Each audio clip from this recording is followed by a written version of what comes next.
प्रधानमंत्री नरेंद्र मोदी पंक्ति के अंतिम व्यक्ति तक हर एक लाभ पहुंचाने की बात हमेशा करते हैं और इसका फायदा लोगों तक पहुंचा भी है। भारत निवेशकों के लिए आकर्षक कैसे है, यह भी आपको समझ लेना बहुत जरूरी है। जैसे व्यापार और राजनीतिक स्थिरता इससे मिलती है।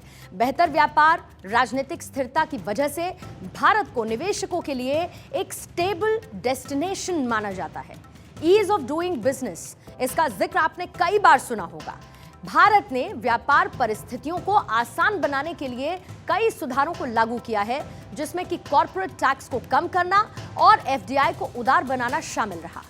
इसके साथ ही प्रोडक्शन लिंक्ड प्रोत्साहन योजनाएं, जैसे कि भारत ने अलग अलग क्षेत्रों में विदेशी निवेश यानी कि फॉरेन इन्वेस्टमेंट को आकर्षित करने के लिए प्रोडक्शन लिंक्ड प्रोत्साहन योजनाएं शुरू की हैं। सक्रिय विनियम, भारत ने संप्रभु निवेशकों के सामने आने वाली चुनौतियों जैसे कि कराधान, मुद्रा अस्थिरता और इसके साथ ही कानूनी विवादों से निपटने के लिए कदम उठाए हैं।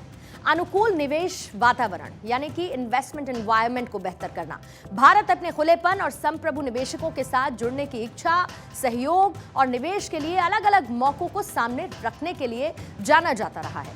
भारतीय बाजार 3 साल से लगातार स्थिर रिटर्न दे रहा है, जबकि चीन में कभी कभार आने वाली तेजी हमेशा रिटर्न देने में विफल रही है। चीन में विदेशी निवेश मई 2021 में चरम पर था। अमेरिकी डॉलर के लिहाज से भारतीय बाजार सबसे बेहतर परफॉर्म कर रहा है और अगर इसी अगस्त की मैं बात करूं, जहां दुनिया भर की इक्विटी में 5% से ज्यादा की गिरावट आई है, तो भारतीय बाजार में महज 2.1% की गिरावट दर्ज की गई है। दिसंबर 2020 के बाद मार्केट के रिटर्न्स पर अगर हम नजर डालें तो ये बहुत शानदार रहा है। जैसे कि दिसंबर 2020 के बाद मार्केट का रिटर्न कितना रहा है, अगर मैं भारत के बाजार यानी कि सेंसेक्स की बात करूं तो ये 14% अप गया है लोकल करेंसी में और डॉलर्स में 8.8% ये हाई रहा है। इसके अलावा CSI 300 यानी कि जो चीन का मार्केट है, ये वो डेटा है जो रिफ्लेक्ट करता है कि बाकी बाजारों की तुलना में भारतीय बाजार कितना मुफीद है निवेश के लिहाज से। अगर चीन के मैं बाजार की बात करूं तो 8.3% ये डाउन गया है लोकल करेंसी के लिहाज से और 12% डॉलर्स के पर्सपेक्टिव में ये गिरा है।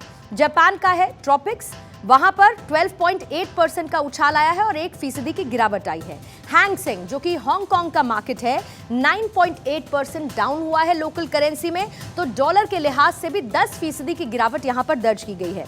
इसके साथ ही कॉस्पी जो कि दक्षिण कोरिया का मार्केट है, यहां 3% की गिरावट लोकल करेंसी में है और 9.9% की गिरावट डॉलर के लिहाज से है। इसके साथ ही टाइएक्स ये ताइवान का मार्केट है, यहां 8.4% ये अप गया है अपनी लोकल करेंसी में और 3.5% डॉलर्स में ये हायर गया है। इसके साथ ही S&P ASX 200 ये ऑस्ट्रेलिया का मार्केट है, 9.4% लोकल करेंसी में इसने राइज शो किया है और 3% डॉलर के लिहाज से ये ऊपर गया है। इसके साथ ही MSCI AP जो कि एशियाई देशों की कंपनी का इंडेक्स है, 4.7% वो लोकल करेंसी में डाउन गया है और 4.7% डॉलर के लिहाज से भी ये डाउन गया है। ये मार्केट के रिटर्न्स अलग अलग बताते हैं कि किस तरीके से किस में तेजी देखने को मिली और कहां पर गिरावट दर्ज की गई है।